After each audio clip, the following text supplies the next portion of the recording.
El destino de Madame Cabanel, por Elisa Lynn Linton. Ni el progreso ni la ciencia habían llegado aún a la pequeña aldea de Pieubot, en la Bretaña francesa. Sus hombres y mujeres eran seres ingenuos, ignorantes y supersticiosos. Y las comodidades y los avances de la técnica eran algo desconocido para ellos. Durante la semana se dedicaban a trabajar una tierra ingrata que apenas les daba para vivir. Y los domingos y fiestas de guardar iban a misa a la pequeña capilla, excavada en la roca, donde aceptaban como norma de fe las palabras del cura y lo que éste callaba. En lo desconocido reconocían no la grandeza, sino la presencia del mal. El único vínculo entre ellos y el resto del mundo era Monsieur Jules Cabanel, terrateniente por excelencia del pueblo, al tiempo que alcalde y juez de paz. Todos los cargos públicos en uno. Este iba a menudo a París y regresaba con un manojo de noticias que provocaban la envidia, la admiración o el miedo de su auditorio, dependiendo del grado de inteligencia de quien le escuchara. Monsieur Jules Cabanel no era un hombre atractivo, pero todos le tenían por buena persona. Bajito, rechoncho, con el pelo y la barba cortados a cepillo, algo obeso y aficionado a la buena vida. Habría necesitado un par de virtudes para compensar la falta evidente de atractivo personal. No era malo, solo una persona normal y corriente. Cumplidos ya los 50, seguía soltero. Hasta el momento había conseguido escapar a las propuestas de las arpías del pueblo y mantener intactas su soltería y su independencia. Pero quizá fuera su ama de llaves, Adele, la culpable de que él siguiera solo. Eso era al menos lo que comentaban las malas lenguas en la Veuve Friot. Era una mujer un tanto orgullosa y reservada, a quien no le gustaba que se metieran en su vida. Y, aunque la gente comentaba, ella y su señor permanecían al margen de los rumores. De repente, y de un día para otro, Jules Cabanel, tras pasar más tiempo del habitual en París, se presentó casado y con su mujer. Adele se encontró con quien tenía solo 24 horas para prepararlo todo, tarea que no dejaba de ser un tanto complicada, pero se puso a ello con su habitual determinación. Arregló las habitaciones como pensaba que le gustaría a su señor e incluso añadió un toque especial, un centro de flores para la mesa del salón. Extrañas flores para una novia, se dijo para sí la pequeña Jeanette, una chiquilla que venía de vez en cuando a ayudar en las tareas de la casa. Al ver los heliotropos, a los que llaman la flor de las viudas de Francia, las amapolas rojas, el ramo de la belladona y el de acónitos. No le parecían flores para unos recién casados. Sin embargo, las flores se quedaron donde las había colocado Adele. Al verlas, Monsieur Cabanel ordenó que las apartaran de su vista con una clara expresión de asco, mientras su mujer, que parecía no enterarse de nada, sonreía con ese gesto de desaprobación que tiene el que asiste a una situación que le supera. Madame Cabanel era inglesa y por lo tanto extranjera, joven, bonita y dulce como un ángel. La belleza del diablo, decían los piobrotinos, con una sonrisa burlona y no sin cierto estremecimiento. Y es que ellos, aquella tez oscura, su aspecto desnutrido y macilento, no podían entender las formas redondeadas, la esbelta silueta y el buen color de la mujer inglesa. Aquella belleza les parecía más propia del diablo que un don de Dios.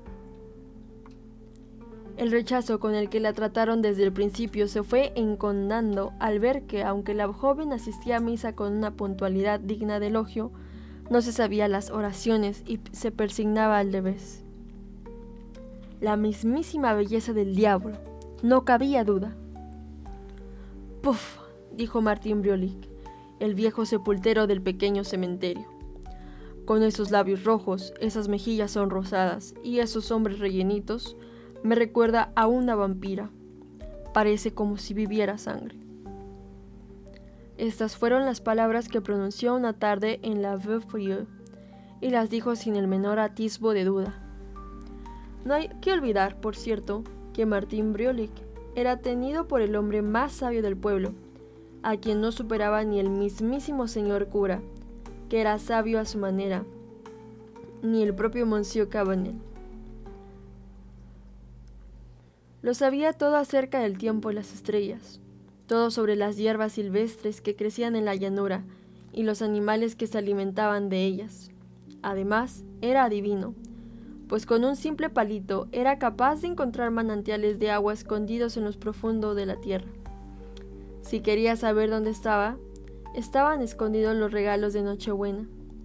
Bastaban con que te atrevieras a entrar cuando él te dijera por la grieta de la montaña y que salieras antes de que fuera demasiado tarde.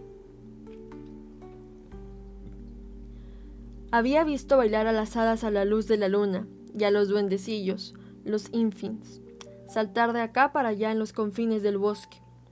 En más de una ocasión había dicho que entre los hombres despiadados de la Hache-en-Bois, el pueblo rival, había un fantasma, y nadie lo había puesto en duda. Tenía además otros poderes más místicos.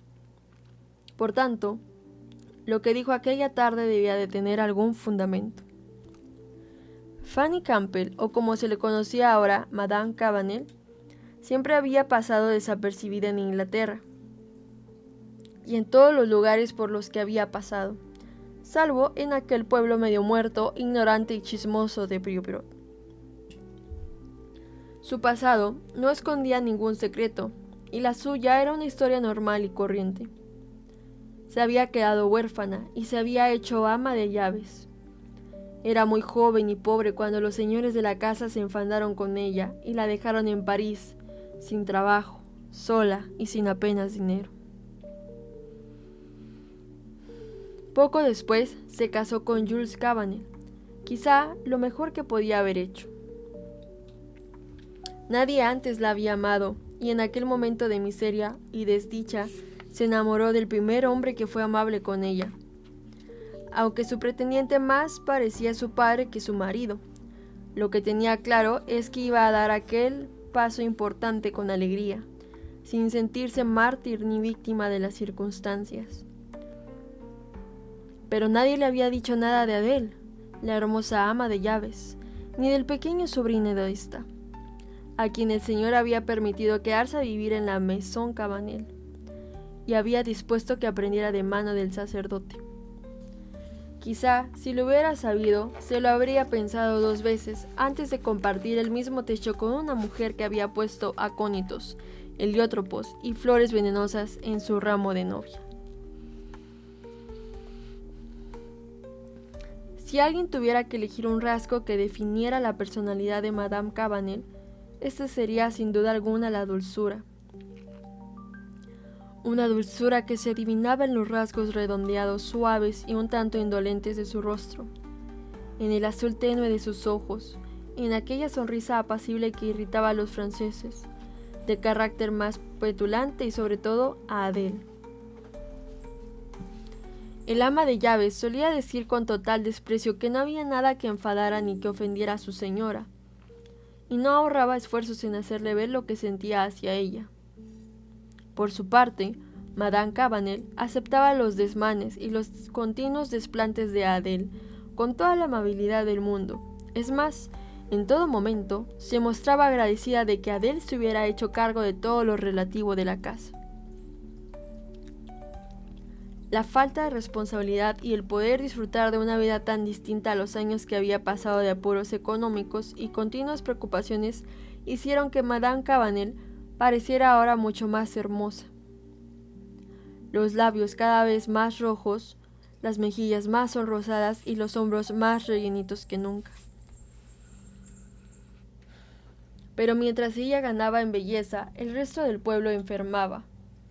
Ni los más ancianos recordaban un año peor ni con tantas muertes.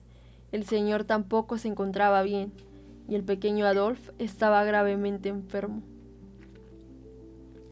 Que la gente enferme no es raro en los pueblos insalubres de Francia e Inglaterra, como tampoco lo es que los niños franceses estén siempre enfermos. Sin embargo, Adele pensaba que todo aquello se salía de lo normal, y, en contra de su actitud siempre remisa a hacer el más mínimo comentario sobre lo que ocurría. Empezó a hablar con todo aquel con el que se encontraba de la extraña debilidad que se había abatido sobre Pieuvre y la Maison Cabanel, de lo raro que parecía aquello y lo desesperada que estaba al no saber qué le pasaba a su sobrinito, ni qué podía darle para que se pusiera mejor. Todo aquello era muy extraño, solía decir, y las cosas en Pieuvre iban de mal en peor. Jeannette la había visto mirar a la dama inglesa. Había descubierto su mirada terrible cuando, tras ver lo saludable y hermosa que estaba la extranjera, se volvía hacia el niño, cada vez más delgado y pálido y macilento. Una mirada que hacía estremecerse de pánico. Una noche, como si ya no pudiera soportar durante más tiempo aquella situación, Adele fue a casa del viejo Martin Brioly para preguntarle cómo había sucedido todo y el remedio. «No se precipite, espere un instante, Madame Adele», le dijo Martin, mientras barajaba sus grasientas cartas del tarot y hacía tríos sobre la mesa. «Es más complicado de lo que parece. Nosotros solo niño que se ha puesto enfermo. Y puede que sea así, pero también puede que sea obra de alguien. Dios envía la enfermedad sobre nosotros, y yo estoy contento. Vivo de ello. Pero al pequeño Adolphe no le ha tocado el Dios de la bondad. Yo veo la mano de una mujer malvada en todo esto. Maldita sea». Martin volvió a barajar las cartas y las dejó a un lado, como distraído. Le temblaban las manos y pronunciaba palabras que Adele no conseguía entender. «San José y todos los santos, protegednos», gritaba. «La extranjera, la mujer inglesa a la que llama Madame Cabanel. No, ese no es su verdadero nombre. Dios mío». «Tranquilo, padre Martin. ¿Qué es lo que quiere decir?», gritó Adele, mientras le cogía el brazo. Había algo salvaje en la mirada de aquella mujer. Las aletas de la nariz se le dilataban al hablar, y sus labios delgados y sinuosos se contraían por encima de unos dientes cuadrados y pequeños. «Explíqueme qué es lo que quiere decir, padre». «Brujería», susurró en voz baja el padre Martín. «Me lo imaginaba», gritó Adele. «Lo sabía. Ay, mi pequeño Adolphe, maldita sea el día en que mi señor trajo a casa ese diablo disfrazado de mujer». «Esos labios rojos no pueden ser naturales, Madame Adele», gritó Martin sin dejar de asentir con la cabeza. «Mírelos, es la sangre lo que les hace brillar. Lo dije desde el primer día en que la vi, y las cartas también lo dijeron. La misma tarde que el señor la trajo a casa, las cartas dijeron sangre y la mala mujer, y yo pensé, bien, Martin, vas por buen camino, chaval». Y Madame Adele estaba en lo cierto. «Brujería, justo lo que dicen las cartas, Madame Adele. Una vampira, no la pierda de vista. Comprobará que las cartas decían la verdad». «¿Pero cuándo podremos verlo?», le preguntó Adele. Repitió como si pensara cada una de las palabras que estaba diciendo. «¿Conoce el viejo pozo que hay en el bosque, de donde entran y salen los duendes y donde las hadas retuercen el cuello de aquellos con quienes se encuentran en la oscuridad de la noche? Quizá las hadas acaben con la mujer inglesa de Monsieur Cabanel. ¿Quién sabe?». «Sí, quizá», dijo Adele un tanto desanimada. «Ánimo, valiente», dijo Martin. «Seguro que nos ayudan». El único lugar de Pieuvre realmente bonito era el cementerio. Además de un bosque que invitaba a la melancolía, había una enorme explanada por la que se podían dar eternos paseos en los largos días de verano. Este era el único sitio donde una mujer joven podía sentirse a gusto, pues el resto, pequeñas parcelas cultivadas que los campesinos habían arrebatado a la propia tierra yerma, y las que sacaban míseras cosechas, no presentaban el menor atractivo. Era por esto por lo que Madame Cabanel, aburrida de no hacer nada y acostumbrada como buena inglesa a los paseos al aire libre, encontraba el pequeño cementerio un buen lugar de distracción. En realidad no significaba nada para ella. No conocía a ninguno de los difuntos que dormían en el sueño, los justos en sus estrechos ataúdes, ni sentía nada por ellos. Le cantaban los arriates de flores y las guirnaldas de siempre vivas y cosas así. No quedaba demasiado lejos de su casa y la vista que se tenía desde allí del lado oscuro del bosque, con las montañas detrás, era realmente deliciosa. Los piobretinos no entendían nada. Les resultaba incomprensible que alguien que estuviera en sus cabales se dedicara a ir un día así y otro también al cementerio. Y no solo el día del entierro, que, en vez de llevar flores a un ser querido, se dedicara a pasear entre las tumbas y se sentara allí, cuando estaba cansada, a contemplar la explanada y las montañas que se erguían por detrás. Pasé entre las tumbas como si fuera una... Empezó a decir un le souffle, y a continuación se calló para buscar la palabra adecuada. Esta conversación tenía lugar en la Veuve Prieur, donde se reunían por la noche los del pueblo para comentar los pequeños acontecimientos del día, y donde, desde que ella llegara, hacía ahora 3 meses, el tema principal de conversación era Madame Cabanel, sus modales, que no se supiera las oraciones del misal, y su forma de comportarse siempre tan misteriosa. Y unos a otros se preguntaban cómo podía soportar aquello Madame Adèle, qué sería del pequeño Adolphe cuando naciera el heredero. Algunos aseguraban que el señor debía tenerlos bien puestos para tener a 2 fieras como aquellas bajo el mismo tejado. ¿Y qué pasaría al final? Nada bueno, seguro. Pasé entre las tumbas como si fuera un qué, dime Jean le souffle, le preguntó Martin Brolick, y tras eso se levantó y en voz baja pero clara fue él quien respondió. Yo te voy a decir cómo le souffle, como una vampira. Madame Cabanel con sus labios y sus mejillas rojas, mientras el pequeño sobrino de Adèle se muere delante de sus propios ojos. Madame Cabanel, con sus labios y sus mejillas rojas, se sienta durante horas entre las tumbas. ¿Lo entendéis ahora, amigos míos? Para mí está más claro que el agua. Usted ha dicho las palabras, padre Martin. Como una vampira, repitió le souffle mientras se estremecía. Como una vampira, gritaron todos a un mismo tiempo. Ya he sido el primero en llamarla vampira, dijo Brolick. Acordaos que yo fui el primero en decirlo. Claro, ha sido usted quien lo ha dicho, respondieron, y tiene razón. El rechazo con el que se había encontrado la joven inglesa desde que llegó a Pierrot se hizo mucho más patente a partir de ese momento. La semilla que Martin y Adèle se habían empeñado tan diligentemente en sembrar por fin había echado raíces. Los piovetrinos estaban dispuestos a acusar de ateísmo e inmoralidad a todo aquel que no aceptara su decisión, a quienes dijeran que la hermosa Madame Cabanel no era más que una joven hermosa y sana, y que nada tenía que ver con vampiros que se dedicaran a chupar la sangre de un niño o a vivir entre las tumbas para conseguir nuevas víctimas. El pequeño Adolphe estaba cada vez más pálido y delgado.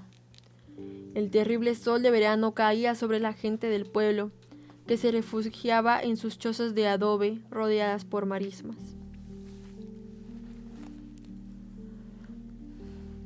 La salud de Monsieur Jules Cabanel seguía el mismo camino que la del resto. El médico, que vivía en Rechembois, movió la cabeza al ver la situación y dijo que era grave.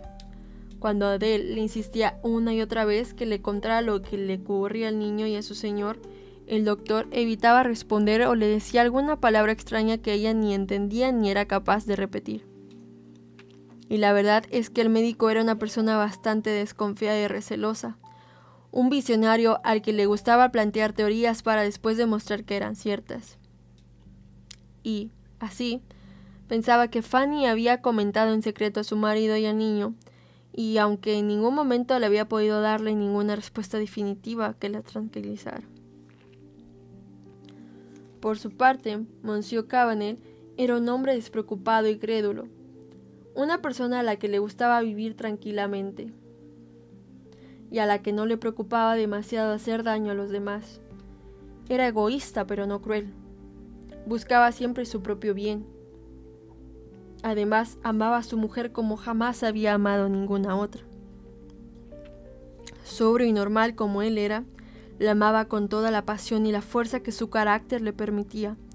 Y si no era muy apasionado, su amor sí era sincero. Pero la sinceridad de aquel amor fue puesta a prueba cuando el doctor unas veces y Adele otras le insinuaba que tuviera cuidado con las influencias malignas con las que comía, bebía y cómo y quién se lo preparaba. Adele, además, le soltaba indirectas sobre la perfidia de las mujeres inglesas y lo mucho que el mal tenía que ver con las mujeres hermosas. Si continuaba amando a su joven esposa, aquel veneno acabaría por causar efecto. Un efecto que solo se había visto frenado por su constancia y fidelidad. Una tarde Adele, desesperada, se arrodilló a sus pies. La señora había salido a dar su paseo habitual y dijo entre gritos: ¿Por qué me dejaste por ella? Yo, que siempre te he amado, que siempre te he sido fiel. Mírala, camina entre las tumbas, le chupa la sangre a nuestro hijo. El diablo la hizo bella, pero no te ama. De repente, él sintió como si le sacudiera una descarga eléctrica. ¡Qué locura he cometido!, dijo, mientras apoyaba la cabeza en el regazo de Adele y se echaba a llorar. A Adele el corazón le dio un vuelco. ¿Volvería a ser ella la señora? ¿Conseguiría deshacerse de su rival? Y desde aquella misma tarde, Monsieur Cabanel se comportó de una forma muy distinta y con su joven esposa. Sin embargo, ella era demasiado confiada como para darse cuenta de lo que ocurría y, si en algún momento pensaba que algo raro pasaba, el amor que sentía por su marido era tan frágil.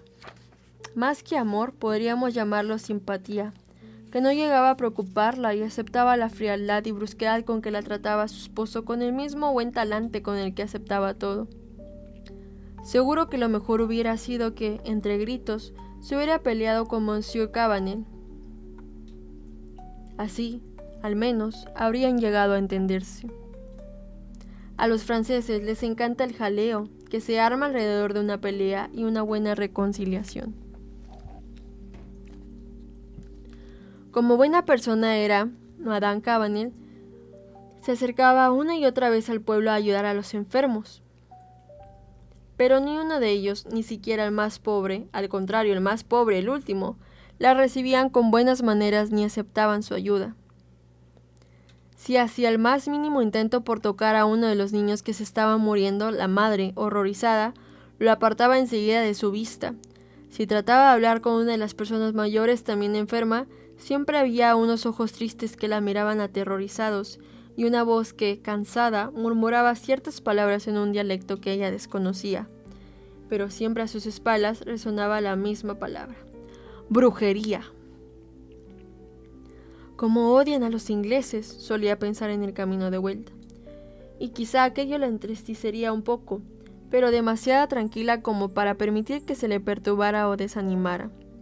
En casa ocurría lo mismo. Si quería hacerle la más mínima caricia al niño, Adele se le impedía, enfurecida. Una vez se lo quitó de los brazos entre gritos: ¡Bruja! ¿Cómo te atreves delante de mis propios ojos? Y en otra ocasión, preocupada por el estado de su marido, sugirió hacerle una taza de caldo a la inglesa. El médico la miró como si fuera a atravesarla con la mirada. A Adele se le cayó una cacerola que tenía en la mano y le dijo con insolencia, aunque con lágrimas en los ojos: ¿No tiene ya bastante, madame? Si no está contenta todavía, mátame a mí. Pero Fanny no dijo nada. Aquel médico había sido un grosero mirándola de aquella forma y Adele estaba muy enfadada. Qué mal carácter tenía aquella mujer, qué distinta a las amas de llave inglesas. Cuando Monsieur Cabanel se enteró de lo ocurrido, llamó a Fanny y le dijo con más dulzura con la que solía dirigirse a ella en los últimos tiempos.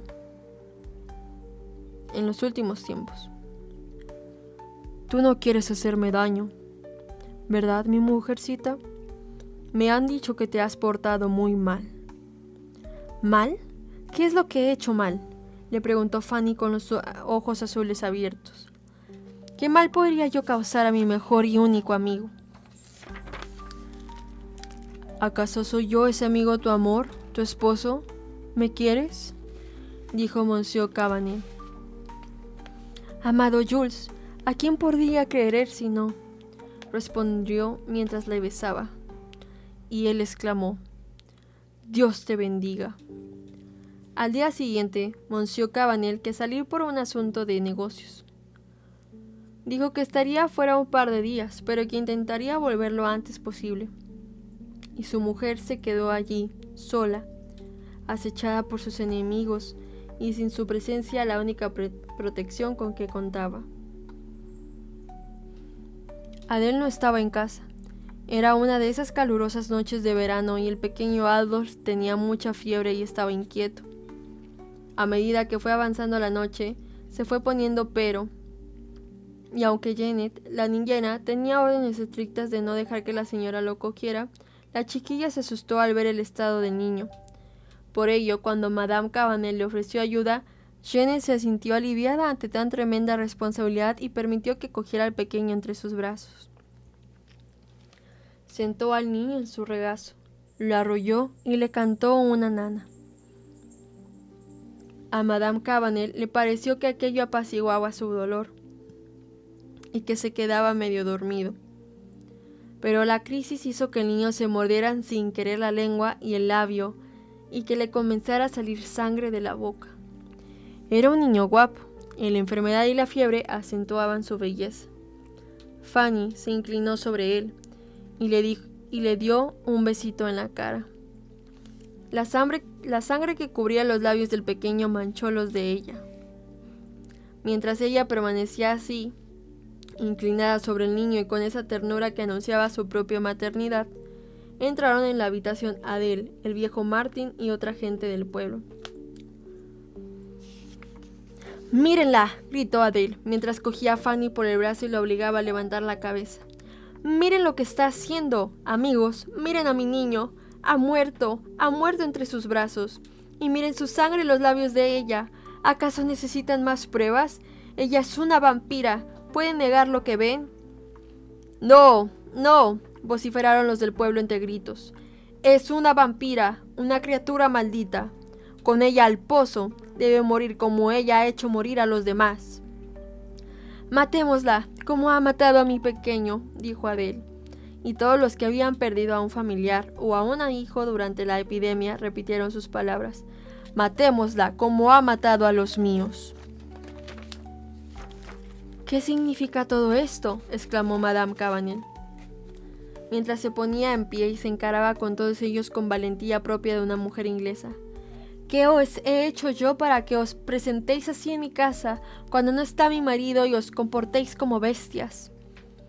¿Qué nos has hecho?, gritó el viejo Martin y se acercó a ella. Eres una bruja y has hechizado al bueno de nuestro amo. Eres una vampira y te has alimentado de nuestra sangre. ¿Acaso no es esto una prueba de ello? Mírate, maldita bruja. Mira a tu víctima, tú lo has matado. Fanny se rió con desprecio. ¿Creen que no voy a hacer caso a toda esta locura? ¿Sois personas adultas o niños? Somos hombres hechos y derechos, le contestó Legros el molinero, y como hombres nuestro deber es proteger a los nuestros. No estábamos seguros, pero ¿quién tiene más motivos que yo para estar aquí, que he perdido a 3 de mis hijos? Ahora estamos convencidos. Yo, lo único que he hecho es cuidar a un niño enfermo e intentar calmar su aflicción, dijo Madame Cabanel muy alterada. ¡Basta ya!, gritó Adele, y la tiró del brazo que no había soltado desde el principio. ¡Al pozo con ella, si no queréis que mueran vuestros hijos como ha muerto el mío y los del buen de Legros! La gente se estremeció al escuchar aquellas palabras y lanzaron un grito desgarrador. ¡Al pozo con ella!, gritaron. ¡Que los demonios se encarguen de ella! De repente, Adele ató con una cuerda aquellos brazos pálidos cuya fuerza y belleza tantas veces hicieron enloquecer de celos.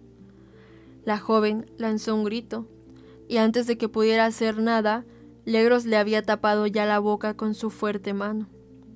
Aunque ni éste ni ninguno de los presentes se habían parado a pensar que no iban a matar a un monstruo, sino a una persona, parecía como si sus gritos les hubieran hecho perder la razón.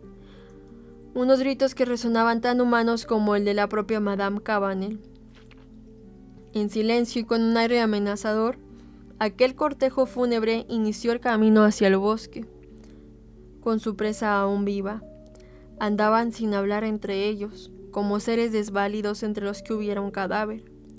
A excepción de hecha de Adele y el viejo Martin, lo único que les movía a seguir delante era el miedo. Ellos eran ejecutores, no víctimas, ejecutores de una ley que imaginaban más justa que la propia Constitución. Pero aún a uno fueron cayendo, hasta que solo quedaron 6. Legros era uno de ellos, y Lesuff, que había perdido a su única hija, era otro.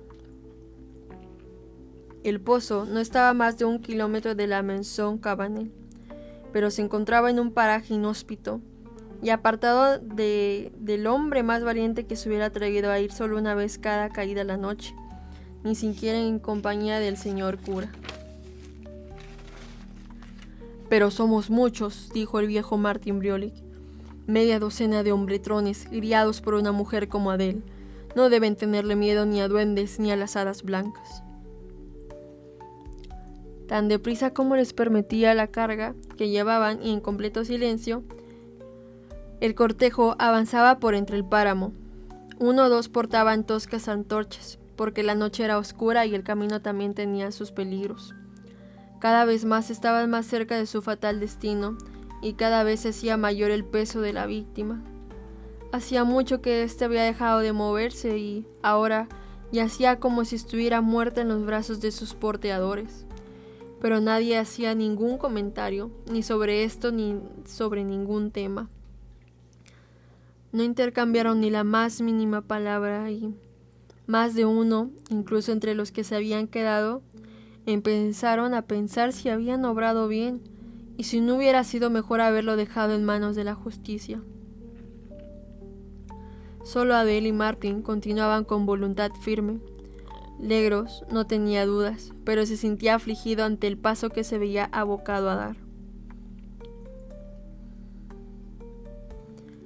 En cuanto a Adele, los celos por su rival, la angustia con madre y el miedo que provocaba su superstición, todo esto pesaba en ella de tal forma que no habría hecho nada por disminuir la pena de su víctima, ni por intentar ver en ella a una simple mujer ni a un vampiro. El camino se hacía cada vez más angosto y la distancia que les separaba del lugar de la ejecución cada vez más corta. Por fin llegaron al pozo al que iban a tirar al terrible monstruo, al vampiro, pobre e inocente Fanny Cabanel. Mientras la soltaban, la luz de las antorchas iluminó su rostro. «¡Dios mío!», gritó Legros y se quitó la gorra. «¡Está muerta!». «Los vampiros nunca mueren», dijo Adele. «Parece que está muerta, pero no lo está. Pregúntenle al padre Martin». «Un vampiro no puede morir, a no ser que el espíritu del maligno se lleve su alma, o, antes de enterrar su cuerpo, se le clave una estaca», dijo Martin con tono sentencioso. «No me gusta nada de esto», dijo Legros, y otros hicieron el mismo comentario. Le quitaron la mordaza que le habían puesto. A la luz de las antorchas vieron sus ojos azules entreabiertos, la palidez de la muerte en su rostro, y aquello devolvió a los hombres algo de su humanidad, como si un viento hubiera cruzado entre ellos. De repente, oyeron el ruido de unos caballos que cruzaban a galope la llanura. Contadora 2, 4 hasta 6, contaron 2, 4 hasta 6 caballos. De ellos ahora solo quedaban 4 hombres sin armas, más el padre Martin y Adele. Pensaron en la venganza y el poder de los demonios del bosque, y el valor y la calma que habían mantenido hasta ese entonces se desvaneció. Legros corrió desesperado hacia la espesura del bosque, seguido por Lesuff, y los otros 2 hombres huyeron hacia la llanura. Los jinetes estaban cada vez más cerca. Adele mantuvo la antorcha levantada sobre su cabeza. Quería que la vieran a ella. amenazante, y el cadáver de su víctima. No iba a esconderse. Ella había hecho su parte del trabajo y estaba orgullosa. Los jinetes se abalanzaron sobre ellos. Venían Jules Cabanel, el primero, seguido por el médico y 4 guardas forestales. «¡Malditos asesinos!», fue todo lo que dijo Monsieur Cabanel, mientras se tiraba del caballo y se acercaba el lívido rostro de su mujer a sus labios. «Mi señor», dijo Adele, «merecía morir. Ella es una vampira y ha matado a nuestro hijo». «Está loca», gritó Jules Cabanel al tiempo que se apartaba de ella. «Oh, mi amada esposa, tú, que jamás hiciste daño a hombre ni animal alguno, y ahora mueres en manos de estos, que son peores que las bestias». «Ella estaba matándote», respondió Adele. «Pregúntale si no al doctor. ¿Qué tenía, señor Monsieur?» «Yo no tengo nada que ver con esta infamia», dijo el médico levantando la vista de la joven. Fuera lo que le pasara a tu señor, ella no debería estar aquí. Tú te has convertido en su juez y en su verdugo, Adele, y tendrás que responder de todo ello ante la ley. «Mi señor, ¿usted opina lo mismo?», le preguntó Adele. «Sí, opino igual», respondió Monsieur Cabanel. «Tendrás que responder ante la ley de la vida inocente con la que has acabado, tú y todos los locos y asesinos que se han unido a ti». «¿Y nadie va a negar a vengar la muerte de nuestro hijo?». «¿Acaso deseas vengarte de Dios, mujer?», sentenció con tono grave Monsieur Cabanel. «¿Y todos los años que nos hemos amado, mi señor?». «Eso ya no es más que un recuerdo», dijo Monsieur Cabanel, y se volvió a su mujer muerta. «Eso quiere decir que no me amas», gritó Adele. «Ay, mi pequeño Adolphe, menos mal que no estás aquí». «No lo haga, Madame Adele», gritó Martin. Pero antes de que pudiera sujetarla, Adele pegó un chillido y se precipitó en el pozo donde había querido arrojar a Madame Cabanel. Los allí presentes oyeron cómo su cuerpo chocaba con el agua en un ruido sordo, como si cayera a gran distancia. «No tenéis pruebas contra mí, John», dijo el viejo Martin al guarda que le sujetaba. «Yo ni la amordacé ni la traje hasta aquí, solo soy el sepultero de Puybrot. Pero creo que lo pasaráis bastante mal cuando murierais, si yo no estuviera. Pobres criaturas, soy yo quien va a tener el honor de cavar la tumba de Madame, eso no lo dudes». «Y John», le dijo entre susurros, «estos ricos podrán decir lo que quiera, pero ella es una vampira, y hay que tapar bien su tumba. ¿Quién lo puede saber mejor que yo? Si no la sujetamos bien, se levantará y nos chupará la sangre. Los vampiros actúan así». «Silencio», ordenó el guardia. «Los asesinos a prisión. Ya hemos hablado demasiado». «A prisión con los mártires y los salvadores de la patria», exclamó el viejo Martin, «así como agradecen lo que hemos hecho por ellos». Con estas ideas vivió y murió en la prisión de Toulon. Hasta el último momento no dejó de repetir el gran servicio que había hecho a la humanidad, salvándola de un monstruo que no hubiera dejado a un solo hombre con vida en Puybrot para perpetuar la especie. Pero ni Ledros ni tampoco Lesoff, su camarada, estaban seguros de haber obrado bien aquella noche de verano en el bosque. Aunque siempre defendieron que no debían haberles condenado, porque nunca obraron de mala fe, con el tiempo empezaron a desconfiar de las palabras del viejo Martin Briolik y de su buen juicio. Y a pesar de que debían haber dejado que la justicia actuara por su cuenta, ellos ya tenían bastante con moler la harina del pueblo, arreglar suecos y llevar una vida tranquila, siguiendo las enseñanzas del señor cura y atendiendo a sus mujeres.